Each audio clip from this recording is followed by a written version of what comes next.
Because of we're not getting, అంటే మనకు అర్థం కాక స్టార్టింగ్ లో 2 అవర్స్ ఉంటే 2 అవర్స్ చూడలేకపోయాం మనము. అవునవును. బట్ చాలా మంది ఒకసారి చూడలేక అంటే లైక్ కొంత టైం తర్వాత ఆటోమేటిక్గా మన గ్రాస్పింగ్ పవర్ కూడా పడిపోతూ ఉంటుంది.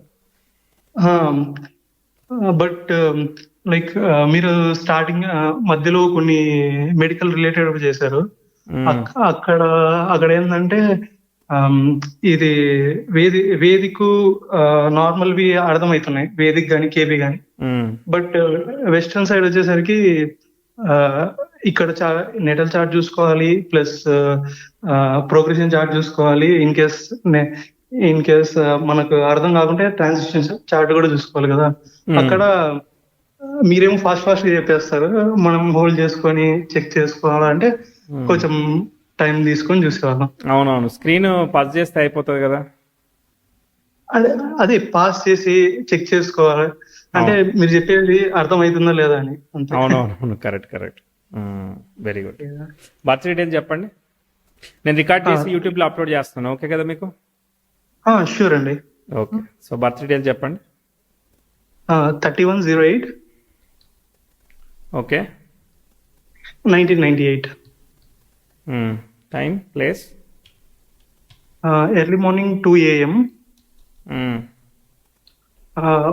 ఉదయగిరి, నెల్లూరు డిస్టిక్. ఓకే.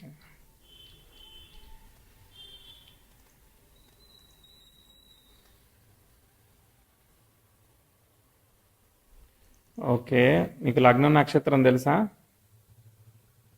మిథున లగ్నము, జ్యేష్ఠ నక్షత్రం వచ్చిందండి. ఎష్టా వచ్చిందా? అంటే మీరు 30 ఐనామ్స్ ఏది వాడారు? లహరి అయిన అంశే. హరి ఐనామ్సే వాడారా, అందుకని అట్లా వచ్చింది. So right. అంటే 31/08/1998, early morning 2 AM. Okay okay, 2 AM కదా. ఓకే, నేను 20 AM 20 పెట్టాను, ఒక్క నిమిషం. 2 AM మార్చా. ఎస్, ఇప్పుడు నాకు జ్యేష్ఠ 20 degrees వచ్చింది. సో మీన లగ్నం కాదు, మిథున లగ్నం వచ్చింది. అవునండి. లగ్నం మర్చిపోయారా, గుర్తుందా? మిథున లగ్నం గుర్తుంది, బట్ మిథున లగ్నంలోనూ మిథున లగ్నంలోనే ఆ, ఆ, లగ్నం అంటే ఆరుద్ర నక్షత్రంలో పడిందా, అవును, గురు ఆరుద్రలోనే నక్షత్రంలో పడింది, పడిందా? నాకు ఆరుద్రలో పడింది, 17 డిగ్రీలు కల వచ్చింది. అది ఒకసారి ఎగ్జాక్ట్లీ 2 AM అని చెప్పారు, ఒకసారి రెక్టిఫై చేస్తారా? లైక్ 2 AM ఎగ్జాక్ట్లీ అంటే మరి సరిపోతలేదు కదా, మరి మీరు అన్న 2 AMకి రేంజ్ ఏం చెప్పారు? ఇంకా తగ్గుద్దా, 15 వితిన్ నిమిషాలు తగ్గుద్దా? వితిన్ 10 minutes డిలే కానీ అప్డేటెడ్ గానీ ఉండొచ్చు అని చెప్పినారు.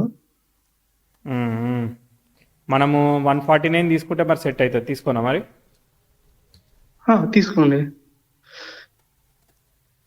149 అయితే మిథున లగ్నానికి బుధ నక్షత్రంలో సరిపోతుంది. 149, 148 అంటే మనకి ఓకే. మనకి అప్డేట్ కావడానికి ఒకసారి అదే మనకి చెప్పడానికి, బయటకు వచ్చి ఇన్ఫార్మ్ చేయడానికి టైం పడుతుంది కదా. అవునవును. చెప్పండి, ఏం చేస్తున్నారు మీరు ఇప్పుడు? నేను డేటా అనలిస్ట్ గా, సాఫ్ట్వేర్ ఇంజనీర్ డేటా అనలిస్ట్ గా వర్క్ చేస్తున్నాను. ఓకే ఓకే, డేటా అనలిస్ట్ మీద దాని మీద ఏమైనా కోడింగ్ ఉంటుందా, అవసరమా? కోడింగ్ ఉంటది. ఏం Python Python use Python coding చేస్తారా? ఉంటది. Okay right, good. ఎప్పుడు పైథాన్ స్టార్ట్ తో అయ్యారు? పాటు పవర్ బిఐ కూడా ఉంటది. పవర్ బిఐ యూజ్ చేస్తారా? పైథాన్ తో పాటు పవర్ పైథాన్ బిఐ పవర్ కూడా బిఐ ఉంటది. కాంబినేషన్లో వాడుతున్నారా? Okay right. వాడుతున్నాను. ఏ ఇయర్ ఏ ఇయర్లో జాయిన్ అయ్యారు డేటా అనలిస్ట్గా? 2021 మే. Okay right. సో చూద్దాం చార్ట్ ఎట్లా ఉందో చూద్దాం. మిథున లగ్నము, మరి లగ్నం మిథునం, ద్వితీయంలో బుధుడు, కుజుడు, శుక్రుడు ఉన్నారు. బుధుడు డామినేట్ చేశాడు. బుధుడు చంద్రుడిని ఫాలో అవుతున్నాడు. చంద్రుడు డిబిలిటేట్ అయ్యాడు. ఓకే, సో ఏ విషయమైనా మరి నెగిటివ్ నుంచి పాజిటివ్ ఆలోచిస్తారా? నెగిటివ్ థింక్ చేసే పాజిటివ్ థింక్ చేస్తారా మీరు? అట్లనే అనిపించిందా? First first of all worst negative case thought ఆలోచించి వస్తుంది. బెస్ట్ కేసు గురించి ఆలోచిస్తారు, అంతేనా? అవునవును. అవును. ఓకే, సో ఎవ్రీ అప్రోచ్ లో కూడా ఫస్ట్ నెగిటివ్ పాయింట్స్ అంటే అబ్స్ట్రకిల్ గురించి ఆలోచించి తర్వాత పాజిటివ్ థింకింగ్ కి వస్తాను. అదే చంద్రుడు డిబిలిటేట్ అయ్యాడు కదా, సో కాబట్టి చంద్రుడు కుజుడు ఇద్దరు నీచంలో ఉన్నారు. సో శని కూడా నీచంలో ఉన్నాడు. సో ఇప్పుడు శని నీచంలో ఉన్నా మనకేమీ ప్రాబ్లం లేదు. లక్కీగా రవి రాహుల్ ఉన్న డిఫరెంట్ నక్షత్రాలు ఉన్నారో అది బాగుంది. బుధుడికి కానీ వీటికి ఏం వక్రత్వాలు పడలేదు. శనికి వక్రత్వం పడినా క్యాన్సిల్ అయింది. కుజుడికి వక్రత్వం వచ్చి క్యాన్సిల్ అయింది. కాబట్టి కుజుడు బాగా పర్ఫామ్ చేస్తాడు. అండ్ గురువుకి వక్రత్వం వచ్చింది. సో గురువు శనిని ఫాలో అవుతున్నాడు, ఎందుకంటే వెనక్కి వెళ్ళిపోయాడు. ఓకే, మంచి చాట్ ఇది. అంటే చెప్పేవాడికి చాలా కష్టంగా ఉంటుంది, ఎందుకంటే రెట్రోగ్రేషన్స్ని సరిగా తీసుకోలేరు దీనిలో. ఓకే, అవును. చెప్పండి. ఈవెన్ మీరు గురువుని చూసా కూడా 10th హౌస్ లో వెళ్ళిపోయాడు ఆయన, వెనక్కి కుంభానికి వెళ్ళిపోయాడు ఆయన. అంటే ఇంకా కుంభం కుంభంలో నుంచి నుంచి తీసుకుంటా నేను ఫలితాన్ని, ఇక మీనం తీసుకో నేను.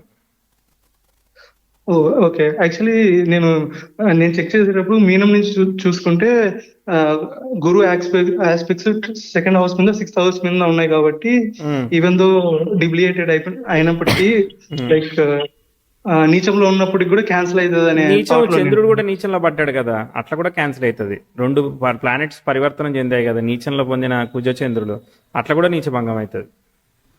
ఓకే, సరేలే, ఇప్పుడు అదంతా మనకి ఏం అవసరం లేదు. ఏం కావాలి ఇప్పుడు అయితే? మ్యారేజ్ రిలేటెడ్ గురించి తెలుసుకుందాం. అవునా, మ్యారేజ్ అవుతుంది, కొంచెం కష్టపడి ప్రయత్నం చేయాలి. ఎందుకంటే సప్తమాధిపతి అయిన వాడికి వక్రత్వం వచ్చింది, కానీ అది శనిని ఫాలో అవుతుంది. శనికి కూడా నీచం ఉంది, లగ్నాధిపతికి నీచం ఉంది. సో అంటే నీచం త్రూ మూన్ వల్ల. తర్వాత నెక్స్ట్ శుక్రుడు అనేవాడు గండాంతర నక్షత్ర పాదంలో ఉన్నాడు, కానీ లగ్నాధిపతితో డీల్ చేసి బాగున్నాడు అనమాట. అవుతుంది, పెళ్ళైతే అవుతుంది. అవ్వకుండా ఉండడానికి ఎక్కడ అంత కాంప్లికేటెడ్ కాంబినేషన్ అయితే ఏమీ లేదు. ఓకే, తర్వాత మీరు డేటా అనలిస్ట్గా జాయిన్ అయినప్పుడు చార్ట్ ఎట్లా పోతా ఉందో చూద్దాము. ఓకే, 21కి ప్రోగ్రెసివ్ మార్స్ వీనస్ మీద సరిగా పోలేదు కదా. సో ప్రోగ్రెసివ్ మార్స్ వీనస్ మీద పోయిందని అంటే 21, 22 క్యాలెండర్, 21 ఆగస్టు, 22 ఆగస్టు. అక్కడ ఏదైనా లవ్ రిలేషన్షిప్ ఏమైనా ఫెయిల్ అయిందా, లేదంటే అనుకున్న పే రాలేదా, మదర్ హెల్త్ సెన్సిటివ్గా ఉందా, ఏమైంది అక్కడ? అనుకున్న పే రాలేదు, ప్లస్ మదర్ హెల్త్ అనేది సెన్సిటివ్ గా ఉంది. స్టిల్ అది మదర్ హెల్త్ అనేది ఇంకా సెన్సిటివ్ గానే ఉంది, కొంచెం సెన్సిటివ్ గానే ఉన్నది. ఓకే, దాని తర్వాత సో అంటే మనం అనుకున్నంత జాబ్లో లేము. దాని తర్వాత ఏమవుతుంది, ప్రోగ్రెసివ్ సన్ మెర్క్యూరీ కలిసి 10th హౌస్కి అపోజిషన్కి వెళ్తాయి. అంటే ఏంటిది, మనం అనుకున్నంత ప్రొఫైల్ బిల్డ్ అవ్వట్లేదు, అర్థమైందా? అంటే మనకు అనుకున్నంతగా ట్రాక్గా పోవట్లేదు చార్ట్. సో కాబట్టి సెల్ఫ్ ఎఫర్ట్ మూడ్లో నడుస్తూ ఉంటుంది. ఓకే, శుక్రదశ జరుగుతూ ఉన్నది. శుక్రుడు ద్వితీయానికి కనెక్ట్ అయ్యాడు కదా, శుక్ర నక్షత్రాన్ని ఆక్యుపై చేసిన రవి తృతీయానికి కనెక్ట్ అయ్యాడు. ఓకే, సో శుక్రుడు ఫలితాలంతా రవి ఇస్తాడనమాట. సో రవి రాహుల కాంబినేషన్, అంటే శుక్రదశ రవి రాహుల వల్ల అది అవుతూ ఉంటుంది. సో బట్ అట్లీస్ట్ ద్వితీయానికి కనెక్ట్ అయింది కాబట్టి చాలా వరకు పర్ఫామ్ చేయడానికి ట్రై చేస్తుంది, కానీ కష్టపడాలి, అంత ఈజీగా పోవట్లేదు చార్ట్. ఓకే, 23, 24. ఇప్పుడు 24, 25 క్యాలెండర్ అయితే అసలు చాలా దారుణంగా ఉంది. ఎందుకంటే ప్రోగ్రెసివ్ సన్ మెర్క్యూరీ కలిసి 10th హౌస్ అపోజిషన్ వెళ్తున్నారనమాట. సో కాబట్టి అదేంటిది, కెరియర్, మ్యారేజ్ ఇవన్నీ కూడా అంత ఈజీగా ప్రోగ్రెస్ ఇవ్వరు. దానిలో రాహుభుక్తి నడుస్తూ ఉంది. రాహు కేతు నక్షత్రంలో, కేతు రాహు నక్షత్రంలో ఉన్నారు కదా. సో రాహు అనేవాడు శని ఫలితాన్ని ఇస్తాడు, శని లాభంలో ఉన్న ఫలితాన్ని ఇస్తాడు. పర్వాలేదు, అందుకే ఉద్యోగం ఉంది, అర్థమైందా? దాని తర్వాత సో కొంచెం ఛాలెంజింగ్గా ఉంది చార్టు. సో ఏది ఎలా ఉందో అలానే చెప్పాలా, మార్చేసి చెప్పాలా? ఏది ఎలా ఉందో అలానే చెప్పాలి. Okay, so 10th house opposition మెర్క్యూరీని అవి ఫామ్ అవుతున్నాయి కాబట్టి ఈ రాహుభుక్తి యాజ్ ఎక్స్పెక్టెడ్గా పర్ఫామ్ చెయ్యట్లేదు. దాని తర్వాత మళ్ళీ మనకు అవకాశం ఎప్పుడు వస్తుందో చూద్దాం. 2027కి రాహుభుక్తి అయిపోయాక ప్రోగ్రెసివ్ సన్ను నెటలు మార్స్కి, కుజుడికి అర్ధకోణ స్థితి ఫామ్ చేస్తున్నాడు. ప్రోగ్రెసివ్ మెర్క్యూరీ కూడా ముందుకు వెళ్ళాడు, బెటర్. తర్వాత ప్రోగ్రెసివ్ మూన్ గ్రాండ్ ట్రైన్లోకి వెళ్ళాడు, ఇది కూడా బాగుంది, బెటర్. సో కాబట్టి ఏంటంటే గురుభుక్తి అనేది రేపొద్దున 27 అక్టోబర్లో గురుభుక్తి వస్తుంది. సో రాహుభుక్తి వివాహం ఇస్తుందని నేను అనుకోవట్లేదు, అర్థమైందా? రాహుభుక్తి వివాహం ఇస్తుందని నేను అనుకోవట్లేదు. గురుభుక్తి వివాహం ఇచ్చేదానికి అవకాశం ఉందని నాకు అనిపిస్తూ ఉంది నాకు. ఎందుకంటే ఇక్కడ కళత్రకారకుడు, అక్కడేమో సప్తమాధిపతి కదా, ఆయన పొజిషనల్ స్టేటస్లో ఉన్నాడు కదా, ఇవ్వాలి కదా. ప్రోగ్రెసివ్ 10th హౌస్ మీకు కెరియర్లో ఇంప్రూవ్మెంటు, బ్రేక్, ప్రోగ్రెస్ అవన్నీ కూడా చెప్తాను. ప్రోగ్రెసివ్ 10th హౌస్ ట్రైన్తో ఫామ్ అవుతుంది, మీకు ఇస్తుంది. ప్రోగ్రెసివ్ వీనస్ 31, 32లో ప్రాబ్లం చేశాక ప్రోగ్రెసివ్ 10th హౌస్ సన్కి ట్రైన్ ఫామ్ అయింది. అదే టైంలో 31, 32లో మీకు శుక్రుడిలో శని వస్తాడు. శని ఎవరిని ఫాలో అవుతున్నాడు? కేతుని ఫాలో అవుతున్నాడు కదా. సో కేతు 9లో ఉన్నాడు కదా, ఇక్కడ ఇంప్రూవ్మెంట్ ఇవ్వాలి. అర్థమైందా? శుక్రులో శని ప్రోగ్రెస్ ఇస్తుంది మీకు. అందరికీ రెసిస్టన్ అయితే మరి మీకు ప్రోగ్రెస్ ఇస్తూ ఉంది. అంటే మేబీ కేతు రాహు నక్షత్రంలో ఉండడం వల్ల. అదే పరివర్తన ఉంది. సో కేతు అది ఏదైనా భాగ్యస్థాన ఫలితాలు రావాలన్నమాట. ఓకేనా? సో ఇంప్రూవ్మెంట్ ఫలితాలే రావాలి. ప్రోగ్రెసివ్ వీనస్ అవన్నీ కూడా మెల్లగా ముందుకు పోతున్నాయి. సో ఇక్కడైతే చార్ట్ పికప్ అయిపోయింది. అక్కడ 10th హౌస్ స్క్వేర్ మార్స్ జరిగింది దానికన్నా ముందు. ఓకేనా? ప్రోగ్రెసివ్ 10th హౌస్ నెటల్ మార్స్కి స్క్వేర్ అయ్యింది ఎక్కడ 2030కి. ఓకే. అంటే మీకు శుక్రుడు పూర్తిగా పర్ఫామ్ చేయట్లేదు ఆయన. అర్థమైందా? ప్రాపర్గా రిజల్ట్ ఇవ్వట్లేదు. ఎందుకంటే రవి రాహుల కాంబినేషన్ చెప్పా కదా. అంటే ఏంటంటే ఆపర్చునిటీ అనేది అనుకున్నంత స్థాయిలో మూవ్ అవ్వట్లేదు, సెల్ఫ్ ఎఫర్ట్ చేయాల్సి వస్తూ ఉన్నది. ఓకే. ఓకే. యాక్చువల్లీ నేను 22 మీకు డిసెంబర్లో లక్కీ ఏంటంటే కుజుడు కన్నా రవి 1 డిగ్రీ ఎక్కువ ఉన్నాడు చూసారా, అదే లక్ అనమాట. చార్ట్ పాజిటివ్గా మూవ్ అయ్యి 10th హౌస్ స్క్వేర్ యురేనస్ జరిగినా కానీ మంచిగా జరుగుతుంది. తర్వాత అది అలా మెర్క్యూరీకి స్క్వేర్ ఇచ్చేంత వరకు వెళ్తుంది అది చార్ట్ పైకి. చెప్పండి. యాక్చువల్లీ నేను 22 డిసెంబర్ టైంకి జాబ్ స్విచ్ చేశాను. జాబ్ వేరే స్విచ్ జాబ్కి. చేశారు. Okay. Like again already three years అయిపోయింది ఇందులో ఆల్రెడీ. ఓకే. లైక్ ఇప్పుడు ఏమన్నా జాబ్ స్విచ్కి ఏమన్నా ట్రై చేయొచ్చా? లైక్ ఈ ఇయర్ వద్దని చెప్తాగా, ఈ రాహుభుక్తిలో వద్దని చెప్తాగా. ఓకే. మామూలుగా వద్దని చెప్తాను, మీరు కావాలంటే ట్రై చేయండి. ఏమవుతుంది? ఇబ్బంది అవుతుంది. తర్వాత మళ్ళీ ఇంకో కంపెనీ మారుతాం, అంతకుమించి ఏముంటుంది నచ్చకపోతే. ఎందుకంటే స్క్వేర్ ఆస్పెక్ట్స్, కంజంక్షన్ ఆస్పెక్ట్స్ జరుగుతున్నాయి కదా, అనుకున్నట్టుగా పోవట్లేదు కదా. నేనైతే మాత్రం అదే జాబ్లో కొంచెం స్కిల్ సెట్ పెంచుకుంటూ పనిచేయడానికి ట్రై చేస్తా. ఇక మీ సిచ్యువేషన్ బట్టి మీరు ఆలోచించండి. నేనైతే మారను. ఓకే. గురుభుక్తిలో మారతా. నార్మల్ గా యాజ్ పర్ వేదిక్ రూల్స్ ప్రకారం అయితే లైక్ ఫర్ మిథున రూల్స్ మాట్లాడదాం కానీ ఫస్ట్ క్వశ్చన్స్ అయిపోయాక రూల్స్ మాట్లాడదాం. షూర్.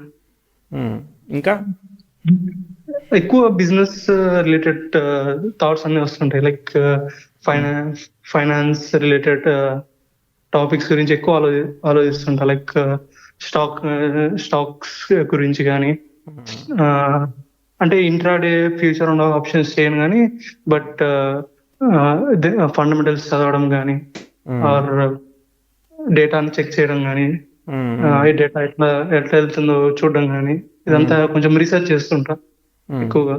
ఓకే. లైక్ ఇటు సైడ్ ఏమన్నా ఆప్షన్ ఉందా? లైక్ బిజినెస్ రిలేటెడ్ కానీ, స్టాక్ మార్కెట్ సైడ్ రిలేటెడ్ కానీ. అంటే రవి రాహుల కాంబినేషన్ స్పెక్యులేషన్ మీద ఇంట్రెస్ట్ ఇస్తుంది. కాకపోతే ఏంటంటే ఎప్పుడైతే బ్యాడ్ ఆస్పెక్ట్స్, అగ్రెసివ్ ఆస్పెక్ట్స్ జరుగుతాయో మనకి చాలా నాలెడ్జ్ అన్ని అనలిటికల్గానే వెళ్ళామని అనుకుంటాము. ఒక విషయం నేర్చుకోవడానికి చాలా డబ్బులు పోగొట్టుకోవాల్సి వస్తూ ఉంటుంది. సో కాబట్టి మీరు కాన్షియస్గా ఉండండి. సో ఏంటిది దాన్ని ఏమంటారు, సిస్టమాటిక్ ఇన్వెస్ట్మెంట్నే ప్రిఫర్ చేయమని చెప్తాను నేను. ఇక మిగిలిందంతా మీ స్కిల్ సెట్. నేను ఆడుకుంటాను సరదాగా అంటే ఒక ₹5 తీసుకుని రూపాయి చొప్పున 5 సార్లు ₹5 ఆడుకోమని చెప్తాను. ఓకే. బాగా చెప్పలేదా? Correct. Like as of no నేను అట్లా ఏం చేయట్లేదు. Just for investment purpose only నేను ఆలోచిస్తున్నాను.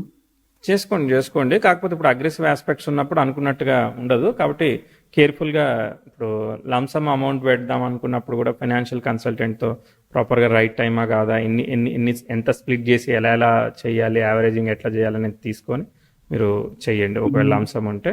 లేదు సిప్ లాగానే చేసుకుంటారంటే పెద్ద ఆలోచించిన అవసరం కదా, చేసుకుంటే వెళ్ళొచ్చు.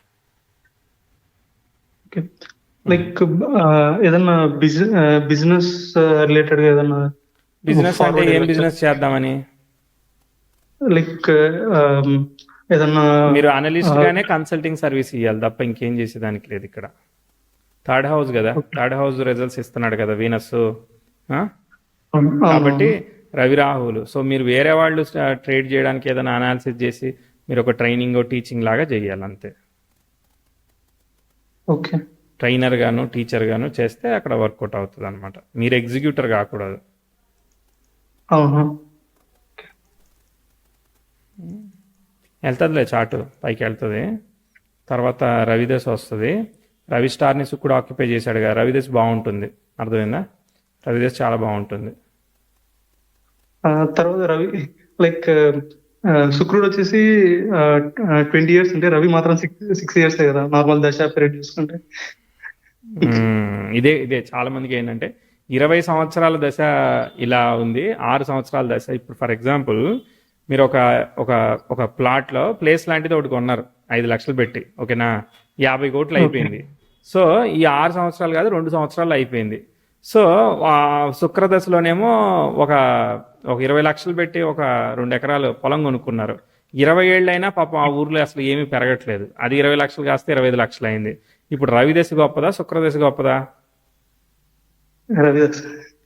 So how it is working అనేది, ఇప్పుడు అగ్గిపెట్టెలో అగ్గిపుల్ల ఉంటుంది, చిన్నదే కానీ పవర్ఫుల్ కదా. సో అక్కడ చిన్నదా పెద్దదా అనేది లేదు. ఆ టైం ఎంత ఎఫిషియెంట్గా పనిచేస్తూ ఉంది, అది గంగికో పాలు గరిటెడైనా చాలన్నట్టుగా అది ఎట్లా పర్ఫామ్ చేస్తుందో మనం పట్టుకోవాలి తప్ప అది చిన్నదా పెద్దదా అసలు అవసరమే లేదు మనకి.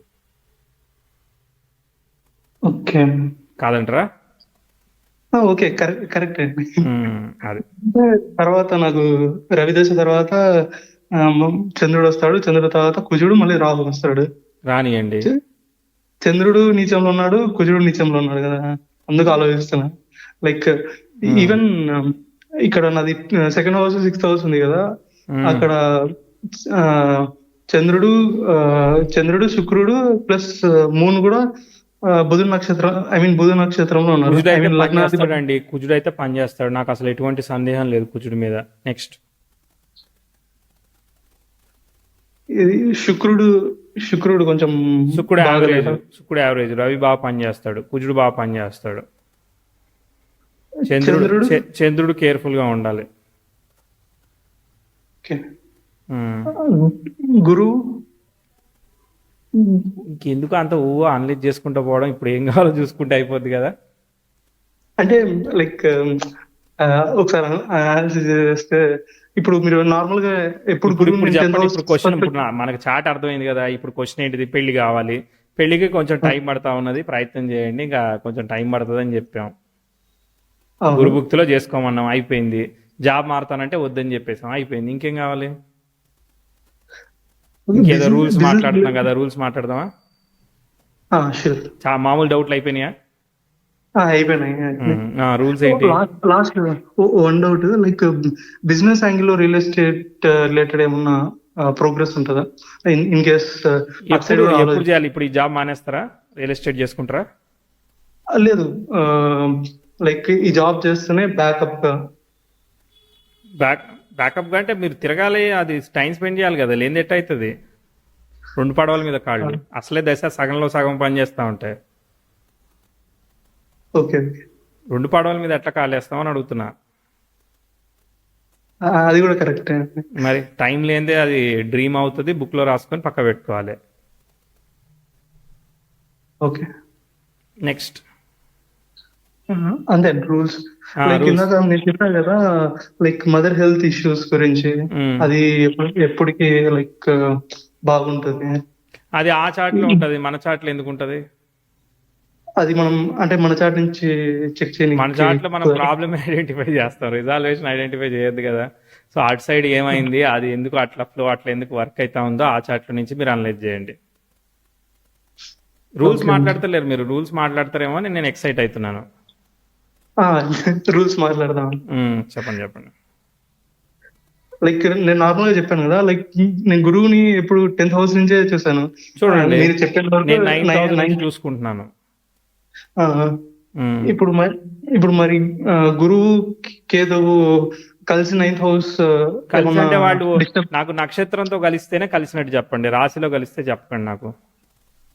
ఓకే. Next question. లైక్ ఇప్పుడు బుధ నక్షత్రాల మీద 3 planets ఉన్నాయి కదా, లైక్ 3 planets ఉన్నాయి. అవును ఉన్నాయి. ఇప్పుడు నార్మల్ గా బుధు బుధుడు గురించి ఆలోచించేటప్పుడు ఆ 3 ప్లానెట్స్ రిలేటెడ్ ఇవి కూడా తీసుకోవాలా? అట్లా లైక్ అట్లా సెకండ్ తీసుకోకూడదు. బుధుడు గురించి ఆలోచించడం బుధుడు గురించి ఆలోచించాలి, వేరే దాని గురించి ఆలోచించకూడదు. బుధుడు ఓన్ స్టార్లో ఉన్నాడు కదా, రవికి వెనకాల ఉన్నాడు కాబట్టి డైరెక్టే ఉంటాడు, రెట్రోగ్రేడ్ కాడు. బుధుడు చంద్రుడు ఫలితాన్ని ఇస్తాడు. ఓకే, బుధుడు పాపగ్రహం అయ్యాడు, సో 6వ ఇంట్లో పాపగ్రహం పర్వాలేదు. ఓకే, బుధుడు చంద్రుడికి వక్రత్వ దోషాలు ఏమీ లేవు కాబట్టి కేవలం నీచత్వాన్ని తీసుకుంటాడు కొంచెం అంతే. అందుకే నెగిటివ్ ఇచ్చి తర్వాత పాజిటివిటీ ఇస్తాడు. అంటే నెగిటివ్ థింకింగ్ నుంచి మనం పాజిటివ్ థింకింగ్కి వస్తాం. ఓకే. అంతే, బుధుడి అయిపోయింది స్టోరీ. నెక్స్ట్ రాహు అనే తను కేతు నక్షత్రం మీద ఉన్నాడు కదా. అవును, రాహు లైక్ శని లాభంలో ఉన్నట్టుగా, రాహు శని లాభంలో ఉంటే ఎట్ట ఫలితం ఉంటుందో అది రాహు ఆ ఫలితాన్ని ఇస్తాడు. ఓకే. ఎందుకంటే పరివర్తన యోగం ఉంది కదా, అప్పుడు రాశ్యాధిపతిని ఫాలో అవుతాడు. నెక్స్ట్ ఇప్పుడు శని 11th హౌస్ లో దట్టు డిప్లేటెడ్ అయినాడు కదా, లైక్ అవును. అశ్విని నక్షత్రంలో ఉన్నాడు. ఈజీ గెట్టింగ్ లైక్ ఏదైనా క్యాన్సిలేషన్ వర్తిస్తుందా బికాస్ ఆఫ్ కుజుడు కూడా కేతు నక్షత్రం? ఓకే, ఆ కేతు నక్షత్రం వల్ల క్యాన్సిలేషన్ ఏమీ చెప్పను. కాకపోతే ఏంటంటే భాగ్యభావ ఫలితాలని ప్రొడ్యూస్ చేయడానికి ట్రై చేస్తాడు. చాలా వరకు సెల్ఫ్ ఎఫర్ట్ చేసి ఇస్తాడు. కాబట్టి ఏంటంటే మనం ఇన్హెరిటెంట్ నుంచి టూ మచ్గా ఎక్స్పెక్ట్ చేయడానికి ఏముండదు, మనం సెల్ఫ్ మేడ్గా ముందు పోవాల్సి వస్తూ ఉంటుంది. అంతే అనిపించిందా? లేదంటే ఫాదర్ చాలా ఎక్కువగా అగ్రెసివ్గా వెల్త్ క్రియేట్ చేశారా? నో నో నో, ఫస్ట్ అదే correct. Okay, right. Next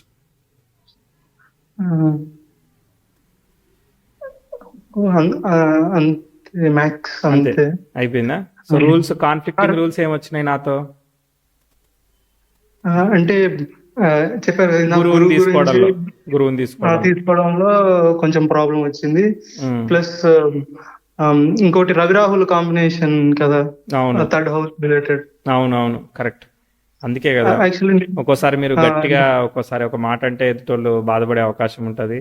punishment ఇవ్వడానికి రెడీ అయిపోతాం మనం. శని కుజులు బలంగా ఉన్నారు అవన్నీ, అంటే దట్స్ వాట్. సో మనం వాళ్ళు ఏదో మనం ఏదో అనుకొని మనము ఓవర్ ప్రివెంటివ్గా ఒకసారి బిహేవ్ చేయడం, దానివల్ల ఒకసారి ఎదుటోళ్ళు డిస్టర్బ్ అవడానికి కూడా కారణం అవుతుంటాయి, రకరకాలు అవుతుంటుంది అది. అవునవును, ఎగ్జాక్ట్లీ మీరు చెప్పినట్టే జరిగేది. ఉమ్. అది శుక్రదశలో యాక్టివేషన్ వచ్చింది కాబట్టి రిస్క్ చేయక బాబు అని చెప్పాం. అవునవును, లైక్ నేనేమనుకున్నా అంటే లైక్ ఇప్పుడు బుధుడు వచ్చే శుక్రమహాదశ కాబట్టి శుక్రుడు బుధ నక్షత్రంలో ఉన్నాడు. బుధుడేమో 6th హౌస్ రిజల్ట్ ఇస్తాడు కాబట్టి ద్వితీయం రిజల్ట్ ఇస్తాడు. మీరు ఆ లెక్క చూసుకుంటే ద్వితీయం రిజల్టే ఇవ్వాలి ఆయన. ఓకే. నేను అట్లా మీరు చెప్పేంత వరకు నేను అట్లా అనుకునేవాడిని, లైక్ 6th హౌస్ రిజల్ట్స్ ఇస్తున్నాడు కాబట్టి శుక్రుడు సరిగా వర్క్ అవ్వట్లేదేమో అని అనుకునేవాడిని. దాని వల్ల కాదు అసలు. బుధుడు ఇప్పుడు శుక్రుడి యొక్క నక్షత్రాధిపతి ద్వితీయంలో ఉంటే ద్వితీయ భావ ఫలితాలే ఇవ్వాలి కదా. కానీ శుక్రుడు స్వక్షేత్ర గదుడు కాదు కాబట్టి ఈ చార్ట్లో శుక్రుడి స్టార్ని ఆక్యుపై చేసిన సింగిల్ ప్లానెట్ ఉంటే దాన్ని తీసుకొని అక్కడ ఫలితాలు, దాంతో ఉన్న అసోసియేషన్ ఫలితాలు చెప్తా ఉంటాను నేను. అంటే కొంచెం మనం ప్యాటర్న్ స్టైల్ వేరే ఉంది. అవునవును, కరెక్టే కరెక్ట్. కానీ ఫలితం వస్తుంది నేను చెప్పిన స్టైల్. అవునవును, ఈజీగా ఉంటుంది, అసలు ఏమి కాంప్లికేటెడ్గా ఉండదు. కొంచెం అంటే ఆల్రెడీ వేరే రూల్ వినడం వల్ల ఇది కొత్తగా అనిపిస్తుంది, అంతే తప్ప ఏమీ లేదు. అంటే టూ మచ్ రూల్స్, మనం వేదిక నేర్చుకునేటప్పుడు టూ మచ్ రూల్స్ ఉంటాయి కదా. అవును, నేను అన్ని గుర్తుపెట్టుకోలేను, నేను చెప్తా ఉంటా కదా, సో నేను అన్ని గుర్తుపెట్టుకోలేను. బట్ మీది ఒక గోల్డెన్ ప్రిడిక్షన్ అది అయితే కొంచెం మంచిగా హెల్ప్ అయింది. Very good. దాని తర్వాత మీరు గోల్డెన్ ప్రిడిక్షన్ ద్వారా దేవుడు కనబడ్డాడా అంటున్నా. అంటే నేను అంత డీప్ గా చెక్ చేయలేదు. బట్ ఆ వీడియో చూసినప్పటి నుంచి లైక్ కొంచెం నాలెడ్జ్ అనేది గెయిన్ చేశాను. Very good. లైక్ మీరు పాటించేది ఫస్ట్ చార్ట్ ఓపెన్ చేయగానే 159 లాట్స్ చూడడము, అవి బేసిక్స్ ఏమి తెలియని వాళ్ళ కోసం అది సూపర్. స్టార్టింగ్ లో బాగా హెల్ప్ అయ్యేది. Very good. సో కొంచెం ప్రోగ్రెస్ అయిన తర్వాత కొంచెం మార్చుకోవచ్చు. మార్చ్ లైక్ ఇప్పుడు ఫిఫ్త్ వి నైన్త్ వి 10th హౌస్ తో కంజంక్షన్ అయినప్పుడు ఎట్లా అవును రిజల్ట్స్ వస్తాయి. అవునవును ఈవెన్ దో వాళ్ళు శుభులు అయినప్పటికీ how they are giving results అనేది మనం వెస్టర్న్ చార్ట్స్ లోనే చూస్తుంటాం కదా. అవునవును ఇప్పుడు మనం స్టెల్లార్ థియరీతోనూ ప్రోగ్రెషన్తోనూ మనం బ్లెండ్ చేసి మనం ఈజీగా అసలు ఎక్కడ పోతా ఉంది, ఎక్కడ బలంగా ఉంది, ఎందుకు పోతా ఉందో మనం పట్టేసుకోవచ్చు అనమాట. Very good, very good. All the best అండి. రికార్డింగ్ స్టాప్ చేయనా? షూర్ స్టాప్ చేయండి.